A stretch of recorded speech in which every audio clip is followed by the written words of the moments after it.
विपक्षी इंडिया गठबंधन के सदस्य पार्टियां अभी तक तो पीएम मोदी की राष्ट्रहित नीतियों का विरोध कर रही थी, लेकिन अब विपक्षी इंडिया गठबंधन का असली चेहरा भी साफ हो गया है। इंडिया गठबंधन में कई ऐसे दल हैं जो तुष्टीकरण की राजनीति करती है। कांग्रेस भी इससे अछूती नहीं है।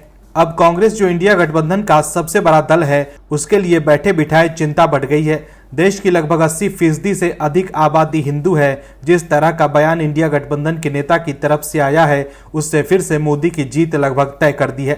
विपक्षी गठबंधन के नेताओं के बयान को विपक्ष के सेल्फ गोल की तरह देखा जा रहा है।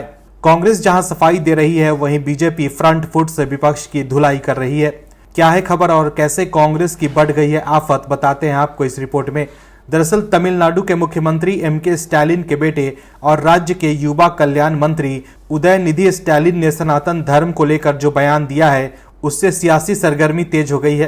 कांग्रेस ने स्टालिन के बयान से खुद को अलग कर लिया है, तो बीजेपी ने बयान की जमकर निंदा की है और एमके स्टालिन सहित पूरे इंडिया गठबंधन पर हमला बोला है। तमिलनाडु के सीएम एमके स्टालिन के बेटे और मंत्री उदयनिधि स्टालिन ने सनातन धर्म को सामाजिक न्याय के खिलाफ होने का आरोप बताते हुए कहा कि इसे समाप्त किया जाना चाहिए। उदयनिधि स्टालिन ने सनातन धर्म की तुलना कोरोना वायरस, मलेरिया और डेंगू वायरस और मच्छरों से होने वाले बुखार से करते हुए कहा कि ऐसी चीजों का विरोध नहीं करना चाहिए, बल्कि नष्ट कर देना चाहिए। उदयनिधि यही नहीं रुके, उन्होंने आगे कहा कि सनातन का क्या अभिप्राय है, ये शाश्वत है, जिसे बदला नहीं जा सकता, कोई सवाल नहीं कर सकता, और यही इसका मतलब है। उदयनिधि के बयान के बाद राजनीति में उबाल आ गया है। केंद्रीय गृह मंत्री अमित शाह, बीजेपी प्रमुख जेपी नड्डा समेत पूरी बीजेपी हमलावर है। अमित शाह ने कहा कि वोट बैंक की राजनीति और तुष्टीकरण के लिए सनातन धर्म का अपमान किया गया है। अमित शाह ने कहा कि तमिलनाडु के मुख्यमंत्री के बेटे कह रहे हैं कि सनातन धर्म को खत्म कर देना चाहिए। इन लोगों ने वोट बैंक और तुष्टीकरण की राजनीति के लिए सनातन धर्म की बात की है। वहीं बीजेपी के राष्ट्रीय अध्यक्ष जेपी नड्डा ने पूछा है कि क्या उदयनिधि का बयान इंडिया गठबंधन की राजनीतिक रणनीति का हिस्सा है। वहीं उदयनिधि स्टालिन के बयान को विपक्षी गठबंधन से जोड़ते हुए बीजेपी के राष्ट्रीय प्रवक्ता सुधांशु त्रिवेदी ने जमकर प्रहार किया। सुधांशु त्रिवेदी ने कहा कि इनका एजेंडा साफ है कि हिंदू धर्म का समूल नाश करना है, सनातन धर्म का समूल नाश करना है।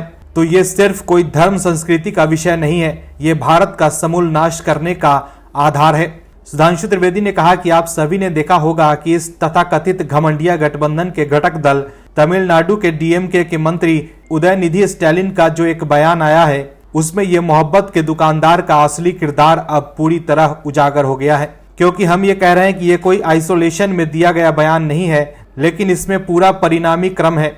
वहीं कांग्रेस पार्टी उदयनिधि स्टालिन की आलोचना से बच रही है। कांग्रेस ने कहा है कि हर पार्टी को अभिव्यक्ति की आजादी है। कांग्रेस के महासचिव केसी वेणुगोपाल ने कहा कि हमारे विचार स्पष्ट है, सर्वधर्म समभाव, यही कांग्रेस की विचारधारा है। लेकिन आपको समझना होगा कि सभी राजनीतिक दलों को अभिव्यक्ति का अधिकार है, हमें सभी के विचारों का सम्मान करना चाहिए। वहीं बीजेपी ने आरोप लगाया है कि इंडिया गठबंधन भारत की संस्कृति का अपमान कर रहा है। तो देखा आपने कैसे स्टालिन की वजह से कांग्रेस समेत इंडिया गठबंधन बीजेपी के निशाने पर है। Bureau report, OMH news. और भी वीडियोस देखने के लिए चैनल को सब्सक्राइब करें और बेल आइकन को दबाएं।